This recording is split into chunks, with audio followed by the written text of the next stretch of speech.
Hi, everybody. Welcome along to this Seneca live session about exam preparation and exam technique. My name's Alex. I'm from Seneca. Thanks so much, everybody, for coming.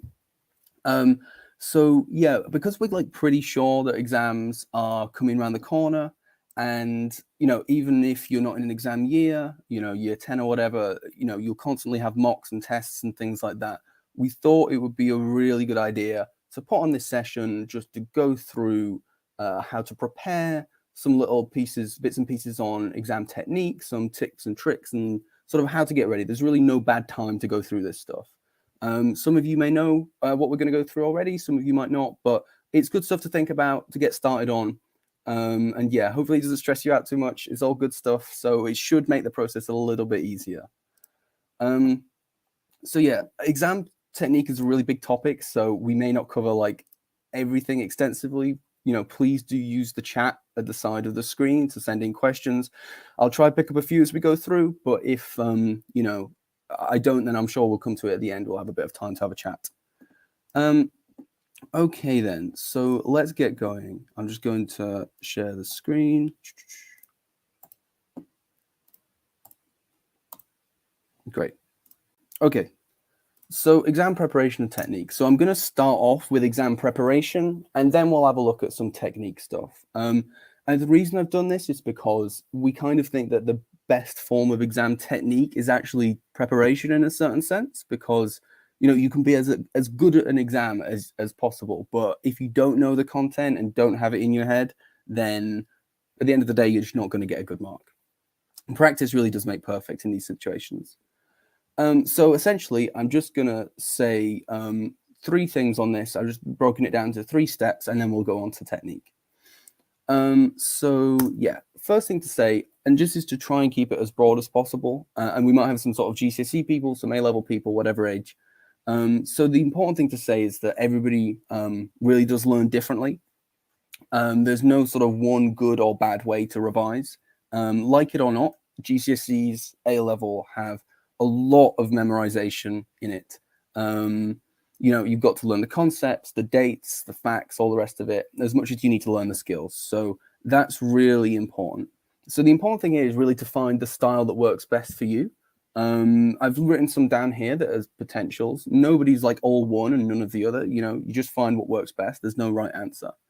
So some people are very visual. This is quite a common one. They learn really well from pictures and from color coding for drawings and things like that, mind maps, things like that.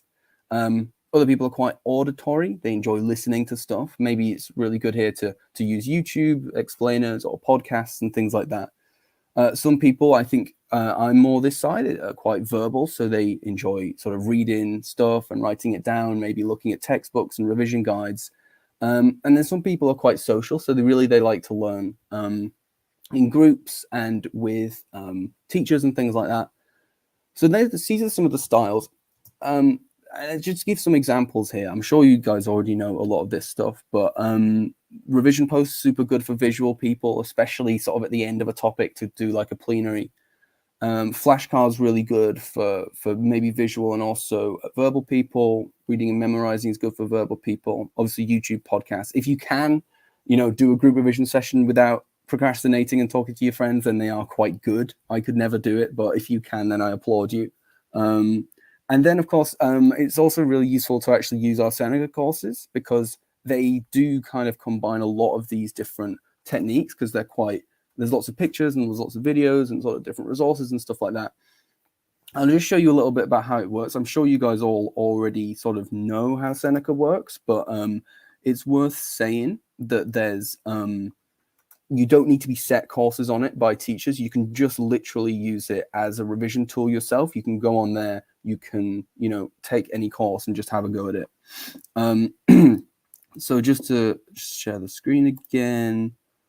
So yeah, essentially, if you wanted, I'm here in the AQA GCSE biology course, and you could literally just start learning about photosynthesis here. You see we've got pictures to try and get it across a bit better, stuff about photosynthesis, and then it'll have questions. This is putting me on the spot here. That's light energy, and then you can, of course, go through the whole thing. So yeah, that's essentially how we can help out with that respect. But it's worth saying you should try lots and lots of different stuff. Okay, so the most important thing to say here essentially is to experiment, right?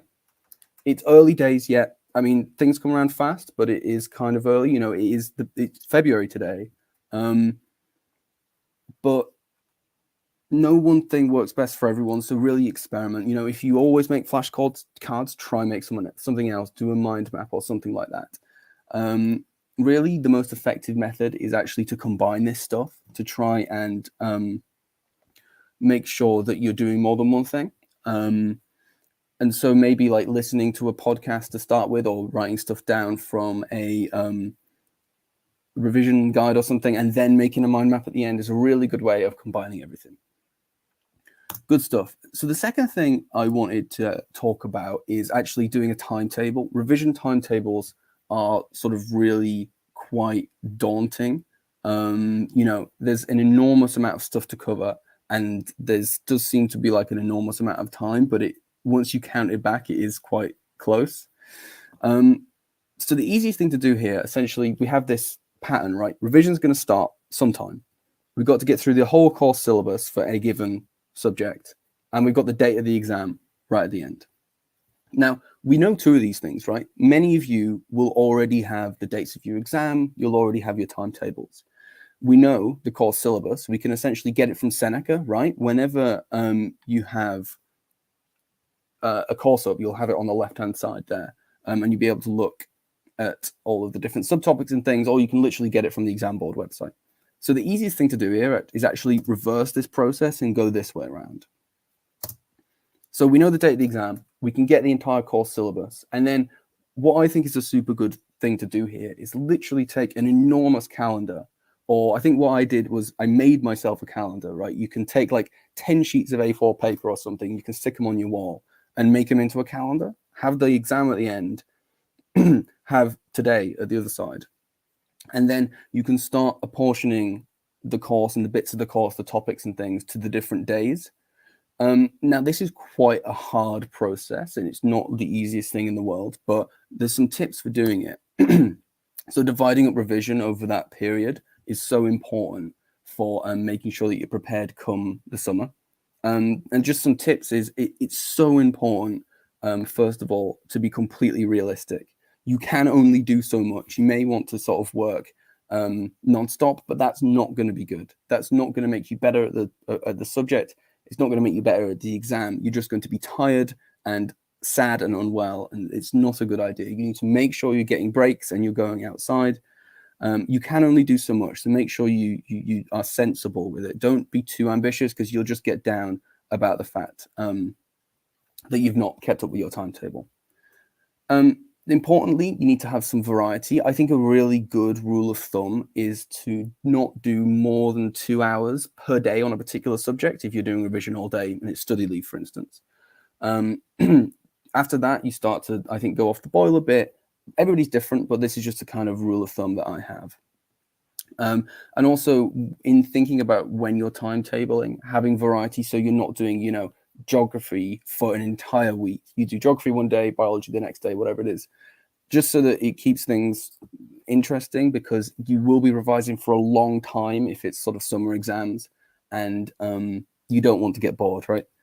In terms of how to divide it up, some people prefer hours, some people prefer topics. You know, I always went on the topics side, because some topics are going to take you longer than others. Other people prefer to say, oh, I want to do an hour of biology today and an hour of geography today, for instance.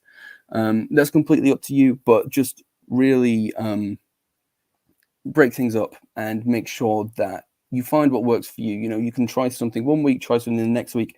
It's a myth that these sort of timetables have to stay completely fixed. You can, you know, change them as you go. So Angel Dust here says, what if you do 30 minutes and then 5 minutes breaks throughout the day? That's a fantastic thing to do. Doing like a concentrated 30 minutes with the phone away, the phone in a drawer or something, and then doing 5-minute break or something like that is a fantastic way of keeping up the momentum and keeping up, you know, the energy. the final thing to say is in making this revision timetable, it's really easy to overlook doing past papers and doing actual practice. You need to make sure there's so many people that actually go through the entire course and then realize they've got to the end and not done any practice, and then the exam doesn't go that well. So make sure that you're working it into all the rest of the days. An important thing to say here, I can see some people in the chat talking about adapt and sort of getting a timetable, is that Seneca can actually help you with this stuff. Not that many people know about, for instance, our tutoring system. And the tutoring system allows you access to a timetable, a personalized timetable. And I'll just show you a little bit of what that looks like, because it can actually be really good for getting a little bit more structure on the normal Seneca site. So I'm just going to share the screen here. So yeah, this is like a sample custom timetable. Essentially, what you can do is you can like submit a form into our tutors explaining, I want to do these subjects, these topics over 10 weeks or whatever, and I want to do this many hours. And what the tutors will do is put together this timetable for you. You can see here on the left-hand side, you've got the week. So that's week 1. There's week 2, for instance, and this person's doing lots of physics, chemistry, and biology. And what it will do is it'll link straight across to a particular topic, a particular subtopic. And then here you can click straight through to the Seneca section that will cover that. So really useful for making sure you're keeping up. And then as soon as you've completed it, you can literally tick that off and get a nice little emoji. Good stuff, good stuff. Right. Okay. Next up, the third and final thing I'd want to say about exam prep is absolutely don't be afraid to ask for help. Exams are really hard. A lot of the material's super hard. And some people find some bits harder than others. So don't be afraid to ask a teacher. Don't be afraid to ask a friend. Seneca actually has tutors that you can get access to. We have, just to show you how Seneca, for instance, can help out, we do have a Discord server which you can go on with a subscription to ask questions of our tutors, send in essays and things like that. And you get a 5 to 10 minute response, so it's really quick and really easy. And then we also do one-to-one tutoring, slightly more sort of traditional stuff, which is great for like a deeper dive into any specific subject. Really good for confidence and stuff like that, because you can literally just go through past papers together if needs be. So yeah, that's sort of how we can help out on the exam preparation side. Yes, so I see people asking in the chat, these 2 features are paid, and we can have a chat about that a bit later on. Great. So next up, we're going to do exam technique stuff. So this is sort of hard to say. There's going to be some big takeaways. I think what we'll do is close to the time, we'll put on a specific session on exam technique that's going to go through exactly how to approach these things. But I've got some big takeaways here that are hopefully really useful and can hopefully start making you think about how to approach these things and how to sort of succeed at them. So exam technique stuff. Again, I've done 3 steps here. So the most important thing here, and this sounds a little bit self-evident, but know the exam, right? This is why it's so important to build that time into your timetable to do the past papers. Either do them, loads of them at the end before the exam so that you're completely ready, or make sure that you're filtering them into the rest of your revision. Maybe once you've finished a topic, you can do like a set of past paper questions on that. There are sort of sites around in which you can like get lots of compilations of like photosynthesis questions, for instance. So that stuff's super useful. Essentially, you want to do so many of these that there are like no surprises in summer when the real things happen. You want to know exactly the kinds of questions that are going to come up, exactly the topics that might come up. You want to know exactly the language of the questions even. And when it gets to A level as well, you may need to be choosing questions. So you need to have a good idea of sort of which questions it is you're going to choose and sort of the direction you're going to take. And this, of course, all comes down as well to time management. You'll know after a while that X exam is a certain amount of time, and how long each section ought to take. Normally we work on a mark a minute for things like science, but some of them are a bit strange and a bit different. So some people often do past paper questions and things like that in their own time, and it can be useful for getting used to the language and stuff like that, getting used to the style of questions. But you should really save some back to do some timed ones, because under that time pressure, it is quite a different beast. So make sure that is covered. I can just see Helen Grace asking, what about the night before an exam? It's not the case, as Rana says, that you're screwed the night before. There's plenty of stuff you can be doing sort of like plenary. In fact, Seneca has some premium courses, which are called night before courses, which are specifically for the night before the exam, just going over stuff, high level, quick fire things. Obviously, the night before is like a bit too last minute to sort of go over big stuff. Really, we should be preparing now. This is why we're doing this and timetabling. But in terms of like what you should specifically do before an exam, the night before an exam, is get a good night's sleep, to be honest. Make sure you are into a good sleep schedule. You're ready for the morning after. And maybe just even reading over some high level notes or reading over some mind maps that you've done. Really, like, you don't want to be learning too much new content the night before an exam, just really sort of taking an overview of the stuff and sort of making sure that you're in a good place for the next day. You're not going to be sort of nervous and stuff's going to come up that you don't know. You want to make sure that everything's covered, essentially. So yeah, essentially this is all. The plan here is to make it the case that when you sit down in the exam hall come summer, it's just another exam, right? You've done so many of these past papers. You've done them under time pressure. You've done them not under time pressure. You've done all the content. It's just another exam. So yeah, that's all about practice, and that can be worked into the timetable too. Okay, the next thing that's really important, and this comes from knowing the exam as well, is to think a bit like an examiner. So this can be hard, but when you're doing the past papers, make sure that you're reading the mark schemes as well, often as important as the papers themselves. Make sure you know the kinds of things they look for. And something that's actually really useful here is, rather than always marking your own work, rather than always sitting there at home revising, marking your own past paper, swap past papers with a friend of yours, because when you mark your own stuff, you know exactly what it is you mean, you know exactly what it is that you've written.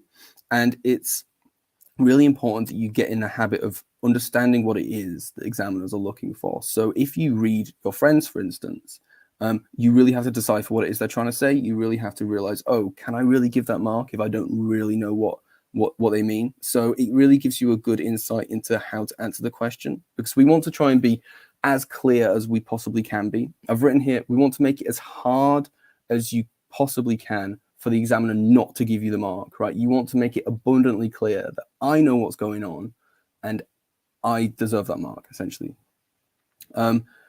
So in terms of where you can find mark schemes, they all are on exam board websites right next to usually the past papers.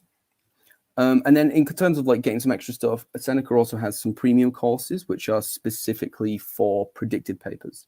What we do is we try take the sort of the patterns of what's coming up in the past and predict what might come up in the summer. It's just a great way of getting some extra exam style content. Great stuff. So the last thing I want to say here, the third thing is, and perhaps perhaps the most important out of all this, most important takeaway is just loads of practice, but this is really important to focus on.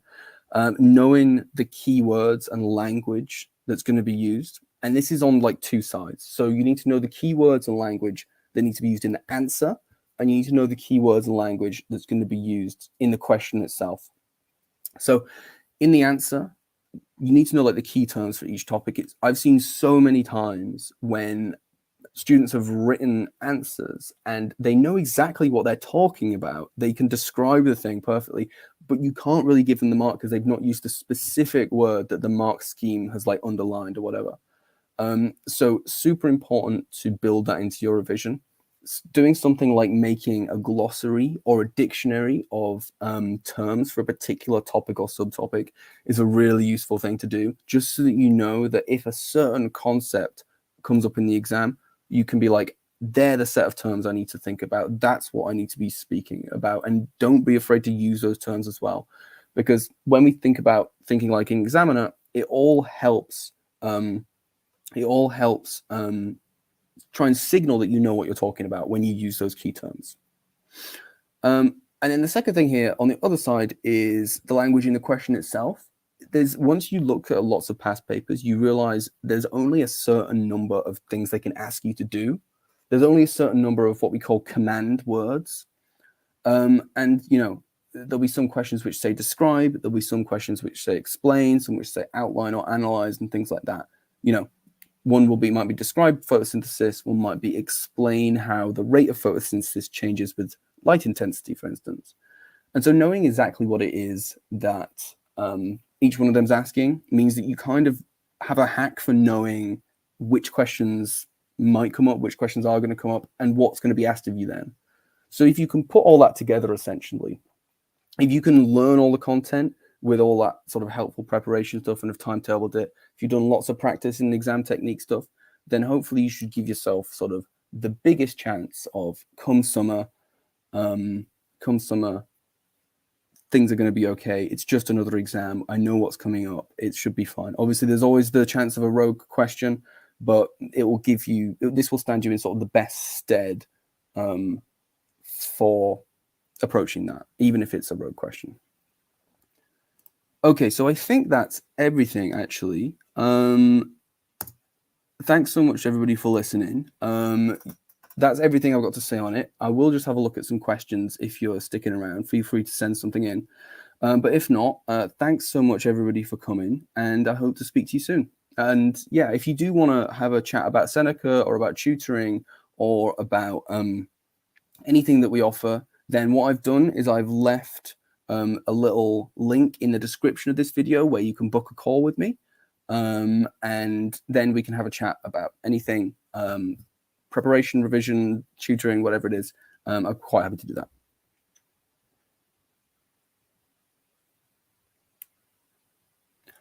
So good question here is, would you recommend going one full topic for one subject today or a bit of every subject? I think that there's no clear answer for this. It's just sort of whatever you can do to make yourself sort of not bored of the thing. The way I did it was I thought when I was on full study leave and away from school, I would think, oh, in the morning I'm going to do geography, in the afternoon I'm going to do biology, because I could not stand doing one subject all day. I just couldn't take it. It was too much. And so I had to break it up like that. The key thing is making sure you get through all of the content, no matter which order in which you do it.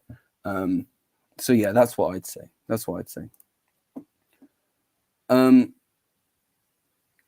How do you keep yourself motivated working towards the exam? I would say don't beat yourself up about the thing. Making sure that you have given yourself lots of breaks and rewards, and understanding that even doing a few hours a day is a really good achievement, and you've working hard at that. That is the best way to stay motivated. You don't want to sort of beat yourself up about the thing. They're stressful enough. Planning, I always think, helps and make sure that you're completely prepared for the real thing. But yeah, I'd say something like that. Someone asks, what is the Discord? So this is a tutoring service that we have. This is where we've got a team of tutors who are ready there to answer any questions you've got, really at any time of the day. So they're on weekends, holidays, evenings and afternoons. And what that one is, it's $29.99 per month, gives you access to all the premium stuff on the normal Seneca site, as well as this access to the tutors.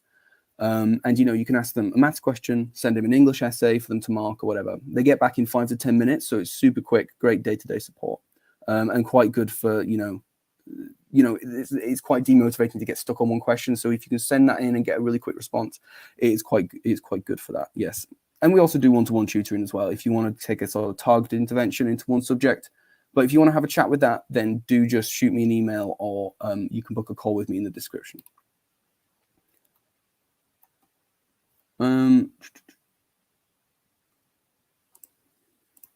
So Zara's asking, I'd study loads, but when you're sitting in the test, you kind of forget everything. I'd say two things. First of all, it comes from practicing sort of more and more tests, doing more tests at home that are under time conditions, if it's like a pressure thing that's making you forget. But I'd also say that if you are forgetting stuff quite easily, maybe trying some new revision techniques is a really good idea. Like I say, now's the time to experiment with stuff. You don't want to be, experimenting with stuff on the night before, but like try some new stuff, try some YouTube videos, try some Seneca courses, try some past papers, try some revision guides. That's really the best option here, I'd say. And then once you find what works for you, you can stick with that.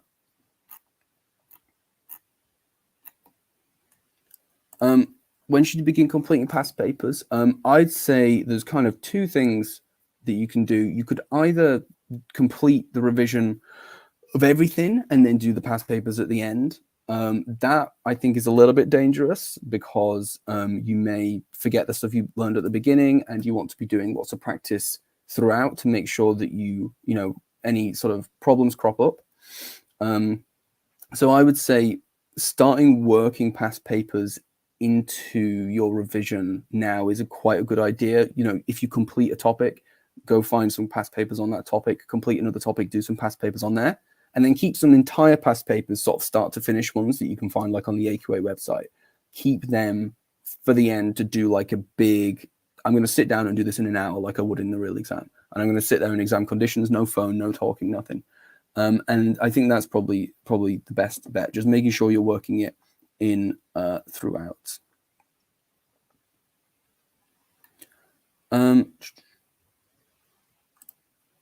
How do you not feel bad if you didn't do as well as you thought you did in an exam? So that's quite a hard question to answer. I would say once an exam is done, there's no help in dwelling on it, because it can only you can't change it now, right? The best thing to do is, if it's just been a practice exam or whatever, taking it and learning where you went wrong and trying to do it next time. Maybe taking all of the places where you got questions wrong and then going and doing Seneca courses on those particular topics is probably quite a good idea. Or we have this one-to-one tutoring, which you could bring the exam along to, and they could go through it with you. Just making sure that you can learn from it in a certain sense. And I think that turns the negative into a positive. Okay, so I think that is actually about time for us. It was really good. Thanks so much, everybody, for coming. And yeah, I hope to speak to you soon. We'll probably do another session on exam technique or something like that. But yeah, good luck in the exams, and do let me know if you need any more help. If you want to talk about tutoring or anything, then I'll shoot you all an email now that you signed up with, and we could have a chat. Great stuff. Talk to you soon. Bye-bye.